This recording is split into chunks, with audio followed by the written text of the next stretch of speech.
Doctor ഞാനൊന്ന് ചോദിച്ചോട്ടെ, ഇപ്പോൾ ഡോക്ടർ തുടക്കത്തിൽ പറഞ്ഞല്ലോ ഇപ്പോഴത്തെ നമ്മുടെ വിദ്യാഭ്യാസം അല്ലെങ്കിൽ പഠനം എന്ന് പറയുന്നത് 3R ആണ് നമ്മൾ ഉദ്ദേശിക്കുന്നത്. അതിലാണ് ഒതുങ്ങി നിൽക്കുന്നത്. അപ്പം ഡോക്ടർ പറഞ്ഞു അത് ശരിയായ പഠനവും വിദ്യാഭ്യാസവും തമ്മിൽ വ്യത്യാസമുണ്ടെന്ന് പറഞ്ഞു. അപ്പോൾ ഒരുപാട് കേസസ് ഇതുപോലെ കാണുന്ന ആളെന്ന നിലയ്ക്ക് ഞാൻ ചോദിച്ചോട്ടെ, ഇന്നത്തെ നമ്മുടെ സ്കൂളുകളിലെ വിദ്യാഭ്യാസ സമ്പ്രദായം ഡോക്ടർ ഈ പറഞ്ഞ വിദ്യാഭ്യാസത്തിലാണോ ശ്രദ്ധിക്കുന്നത്, അതോ ആദ്യം പറഞ്ഞ 3Rകളിൽ ഒതുങ്ങുന്ന പഠനത്തിലാണോ ശ്രദ്ധിക്കുന്നത്? രണ്ടുമുണ്ട്. ഞാനൊക്കെ സ്കൂൾ വിദ്യാഭ്യാസം നടത്തിയിരുന്ന കാലത്ത് ഈ 3Rsൽ മാത്രം ഊന്നിയിട്ടുള്ളൊരു വിദ്യാഭ്യാസമായിരുന്നു. ഒരു എക്സ്ട്രാ കരിക്കുലർ ആക്ടിവിറ്റിക്ക് പോലും ഒരു സമയം തരാത്ത, കാരണം അന്ന് മാർക്ക് വാങ്ങിക്കുക എന്നുള്ള ഒഴിച്ചിട്ട് മറ്റൊന്നിലും ശ്രദ്ധിക്കുന്ന ഒരു അവസ്ഥയല്ലായിരുന്നു സമൂഹത്തിന്. എത്രാം ക്ലാസ്സിലാണ് പഠിക്കുന്നത്, 8ലാന്ന് പറഞ്ഞു കഴിഞ്ഞാൽ എത്ര നിൻ്റെ റാങ്ക് എന്നുള്ള അടുത്ത ചോദ്യം, അല്ലാതെ അവന് മറ്റുള്ള കഴിവുകളുണ്ടോ, പാഠ്യേതര വിഷയങ്ങളിൽ ഇൻട്രസ്റ്റ് ഉണ്ടോ എന്നും ചിന്തിക്കുന്നൊരു അവസ്ഥയില്ലായിരുന്നു. ഇന്ന് അതെല്ലാം മാറിയിട്ടുണ്ട്. ഒരുപാട് വ്യത്യാസങ്ങൾ എഡ്യൂക്കേഷൻ പോളിസീസിൽ വന്നുകൊണ്ടിരിക്കുന്നുണ്ട്. അപ്പോൾ അതൊരു തീർച്ചയായിട്ടും ഒരു ഇമ്പോർട്ടൻ്റ് ആയിട്ടുള്ള ചേഞ്ചാണ് സമൂഹത്തിൽ. പക്ഷെ നമുക്ക് ചിന്തിക്കേണ്ട അവസ്ഥ എന്താ വെച്ചാൽ പഠന വൈകല്യം ഉണ്ടാക്കുന്നത് എന്താണ് എന്ന് ചിന്തിക്കുകയും അതിന് നമുക്ക് എന്തൊക്കെയാണ് ഈ പഠന വൈകല്യങ്ങൾ ഉണ്ടാകാനുള്ള കാരണങ്ങൾ? നമ്മൾ പഠന വൈകല്യങ്ങളെ പറ്റി തന്നെ പറയുകയാണെങ്കിൽ പഠനത്തെ പിന്നാക്കാവസ്ഥ, അത് ഞാൻ അതിലേക്കൊന്ന് തിരിച്ചു പോവുക. എന്തുകൊണ്ടാണ് ഈ കുട്ടികൾക്ക് പഠനത്തിൽ ബുദ്ധിമുട്ടുണ്ടാവണേ? ന്യൂറോ ഡെവലപ്മെൻറ്റൽ ഡിസോർഡേഴ്സാണ് ഏറ്റവും പ്രധാനമായിട്ടും പഠനത്തിൽ പിന്നാക്കാവസ്ഥ ഉണ്ടാക്കുന്നത്. ന്യൂറോ ഡെവലപ്മെൻറ്റൽ ഡിസോർഡേഴ്സ് എന്ന് പറഞ്ഞാൽ മസ്തിഷ്കത്തിൽ ഡെവലപ്മെൻറ്റ് വികാസം വരുന്ന ചില അവസ്ഥകളുണ്ട്, ചില സമയങ്ങളുണ്ട്. ആ സമയത്ത് മസ്തിഷ്കത്തിൽ റീഡിങ്ങും റൈറ്റിങ്ങും അരിത്മെറ്റിക്കും നിയന്ത്രിക്കുന്ന, അല്ലെങ്കിൽ ഭാഷയുടെ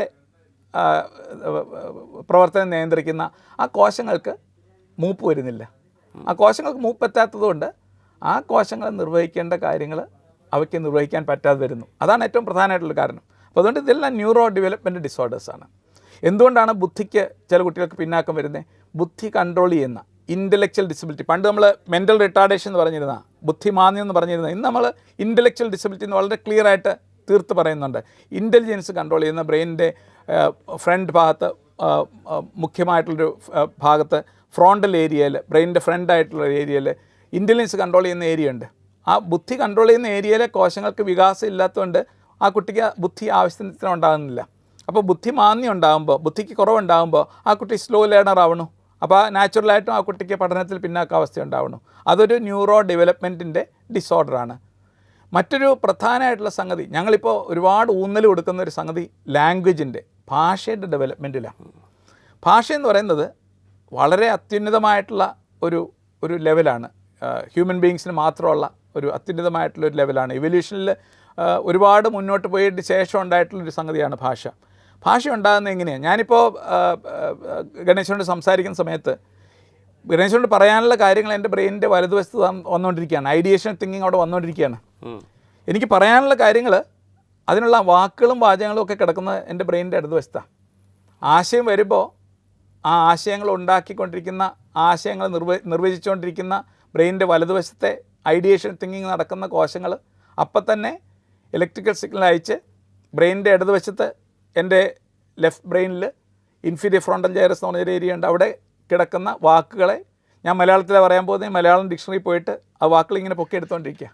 ആ പൊക്കിയെടുക്കുന്ന വാക്കുകളെ കൂട്ടി യോജിപ്പിച്ച് അതിനെ ഗ്രാമർ കൊടുത്ത് അതിനെ വാചകങ്ങളാക്കി നിങ്ങൾക്ക് മനസ്സിലാകുന്ന രീതിയിൽ അടുക്കും ചിട്ടയായിട്ട് പറഞ്ഞ് അവതരിപ്പിക്കുന്ന ആ ഒരു ഫങ്ഷനാണ് ലാംഗ്വേജ്.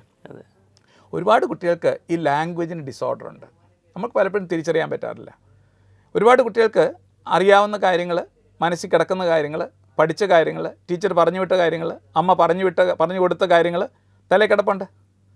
പ്രാക്ടിക്കലി ചെയ്ത കാര്യങ്ങൾ നല്ല ക്ലിയറായിട്ട് തലേ കിടപ്പുണ്ട്, മറന്നിട്ടില്ല, അവർക്ക് മറവിയില്ല. പക്ഷേ ചോദിച്ചു വരുമ്പോൾ അറിയാവുന്ന ഉത്തരങ്ങൾ പറഞ്ഞ് അവതരിപ്പിക്കാനോ പറഞ്ഞ ഉത്തരം തന്നെ എഴുതി അവതരിപ്പിക്കാനോ സാധിക്കുന്നില്ല. അതുകൊണ്ട് ലാംഗ്വേജിന് ഈ കുട്ടികൾക്ക് വലിയൊരു പ്രശ്നം ഉണ്ടാവുന്നുണ്ട്. നമുക്ക് മനസ്സിലാവും, അമ്മയ്ക്ക് മനസ്സിലാവും ഈ കുട്ടിക്ക് ഇവന് ഉത്തരം അറിയാം. പക്ഷേ ക്ലാസ്സിൽ ടീച്ചർ ചോദിച്ചപ്പോൾ പേപ്പറിലേക്ക് എഴുതാനായിട്ട് കുട്ടിക്ക് സാധിച്ചിട്ടില്ല. എന്തുകൊണ്ടാണ്?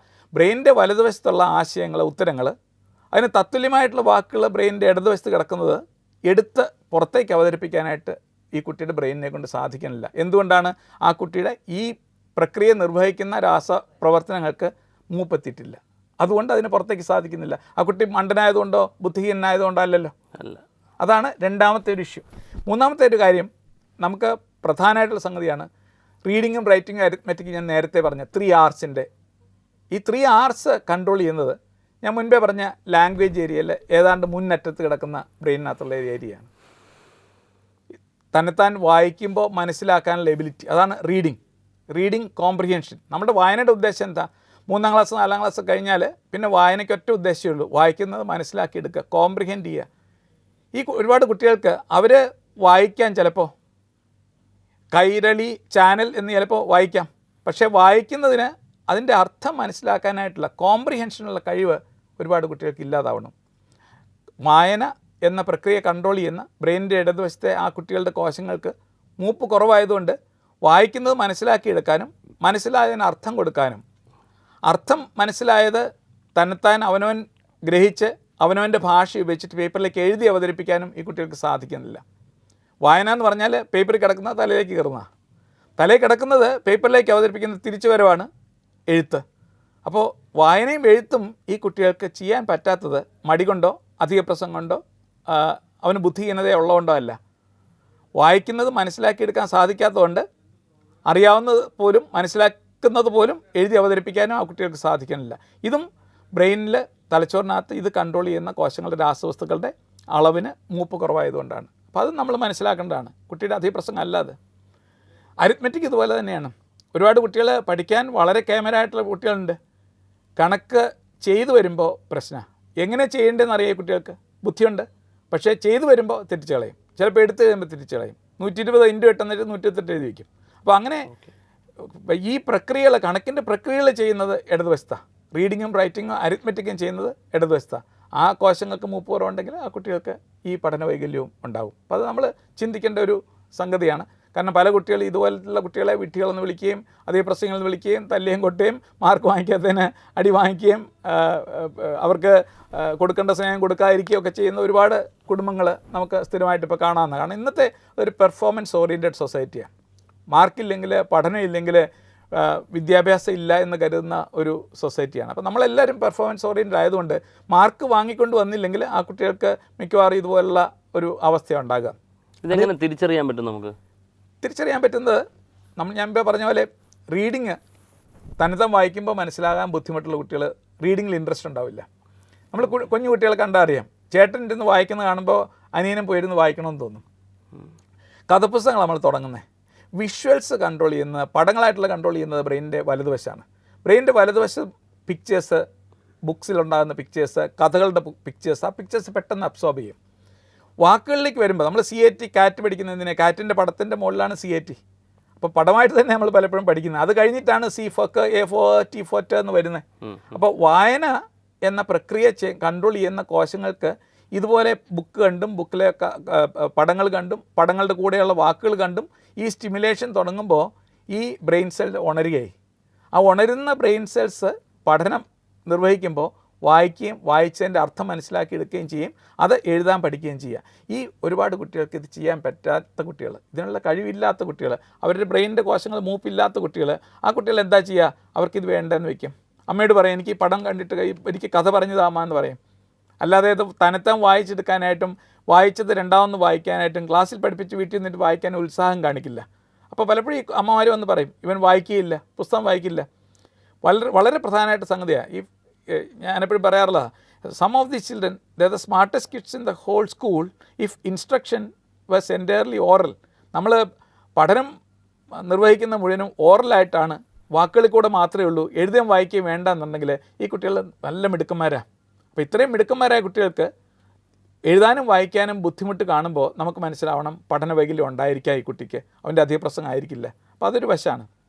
രണ്ടാമത്തേത്, തന്നെത്താൻ വായിക്കുമ്പോൾ മനസ്സിലായില്ലെങ്കിലും വായിച്ചു കൊടുക്കുമ്പോൾ അപ്പം മനസ്സിലാവും.